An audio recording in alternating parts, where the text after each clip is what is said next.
경제가 어렵잖아요. 경제 어려운 이유가 뭔지 아세요? 경제가 어려운 이유는 정치를 못하기 때문에 어려운 겁니다. 여러분들 정치와 경제를 따로 둔다고 생각하는데요. 정치와 경제는 따로 둘 수가 없어요.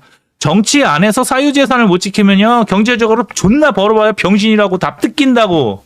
우리가요, 우리 사유재산을 인정을 받아야 100만 원도 온전하게 내 돈인 거예요. 경제 중요하죠. 경제 진짜 중요하죠. 먹고 사는 거 중요하죠. 근데 왜 이렇게 먹고 살기 힘들어지는지 아십니까? 여러분들이요, 존나게 열심히 해봐야 누구를 벌어 먹여 살리는 거냐? 내가 벌어서 나 먹기도 바빠 죽겠는데 저기 널브러져 있는 저 민주당 찍는 저 병신 같은 새끼들을 다 먹여 살려야 되니까 힘든 거예요. 그래서 정치를 해야 되는 겁니다, 여러분들이. 정치는 저런 장동혁 같은 병신 새끼한테 맡겨놓고, 전환길 같은 병신 새끼한테 맡겨놓고 열심히 돈 벌면 뭐 하는지 아십니까? 띵가 하는 애들 돈 갖다 주는 거예요. 기생충 같은 새끼들한테. 나라는요, 점점 기생충 같은 새끼들이 많아져가지고 민주당 뽑아주고 돈 풀라고 하는 거예요. 그러면 여러분들이 맨날 돈을 벌어봐야 당신의 돈이 아니라고. 첫 번째, 당신이 100만 원을 벌어도 50만 원을 세금으로 떼어간다고요.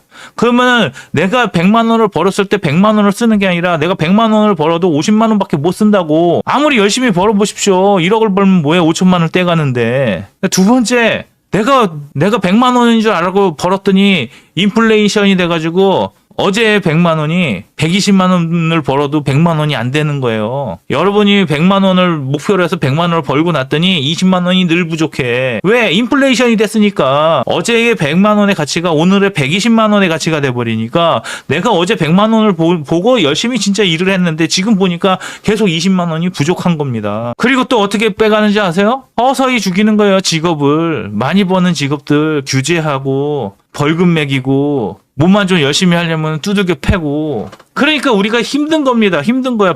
예전에 100만 원과 지금의 100만 원이 예전에 벌기 쉬웠던 100만 원이 아니라고요.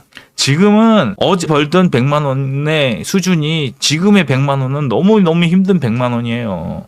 이런 거에 대해서는 얘기를 안 한다니까요. 이런 거를 가지고는 사람들이 얘기를 안 하고 뭐만 얘기해. 야, 정치와 경제를 하나로 두지 마. 경제는 경제야. 정치는 정치고. 아니에요. 여러분들이요. 여러분들의 사유재산을 지키지 못하면요. 국가는 계속 여러분들의 돈을 뺏어서 저기 놀고 있는 쟤네들한테 준다고. 그러니까 계속 요구를 해야 돼요. 사유재산이라는 단어를 가지고 정확하게 개념을 만들어가지고 요구를 해야 된다고. 장동혁 이 개새끼야, 너는 사유재산이 없냐? 그리고 사람들한테도 얘기를 해야지. 자 봐라, 민주당 애들도 지네 사유재산이 얼마나 중요하면 저렇게 사유재산을 가져가느냐. 정치, 경제, 사회, 문화가 하나도 분리된 게 없습니다. 근데 그걸 안 하잖아요. 그걸 안 하니까 자꾸 뭐가 되냐는 거냐면은 정치를 다시 떼놓고 이거는 누군가가 해야 되는 일이라고 하니까 여러분들이 계속 우선순위에서 문제가 되는 겁니다. 경제도 중요한데 경제보다 더 중요한 게 정치라고 말씀을 드리는 거예요. 그러니까 지금 우리가 살기 힘든 이유가 뭐냐면요. 우리의 정치 형태가 병신 같아서 그래요. 윤어게인이든 장어게인이든 한어게인이든 보수에는 사유재산을 인정하는 씹새끼들이 하나도 없어. 그래서 나라가 망하는 겁니다. 정치를요, 아스팔트에서 하려고 하는 전환길 같은 병신 새끼들하고 제도권에서 하라고 줘도 못하는 저 장동혁 같은 병신 새끼들이 합작품. 맞아요. 죄다 사회주의자들입니다.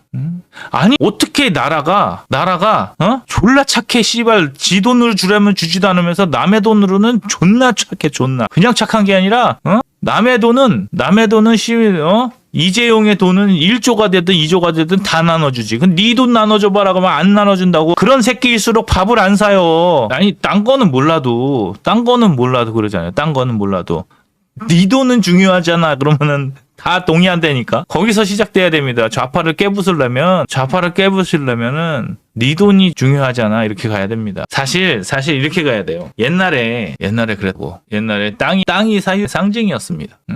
예전에 그렇게 못 배운 사람도 뭐를 알고 있었냐면은 땅을 가져라 그랬습니다. 땅을 가져라. 아버지가 돌아가시기 전에 죽어가면서 아들한테 야, 땅을 가져야 된다. 이게 우리나라의 정서였다고요. 그래서 이 나라가 부동산 공화국이 된 것도 맞지만 사유재산의 가장 출발점이 어디야? 땅이야, 땅. 내 공간, 내 사유, 나의 사유할 수 있는 공간, 사유재산의 실체는 부동산이라고. 내 땅 한 평도 못 가져본 새끼들이 남의 자산을 개조수로 생각하는 거라고요. 그러니까 우파가 되고 보수가 되려면요, 그지 같은 땅이라도 좀 하셔가지고 부동산을 거기서 출발을 하십시오, 제발.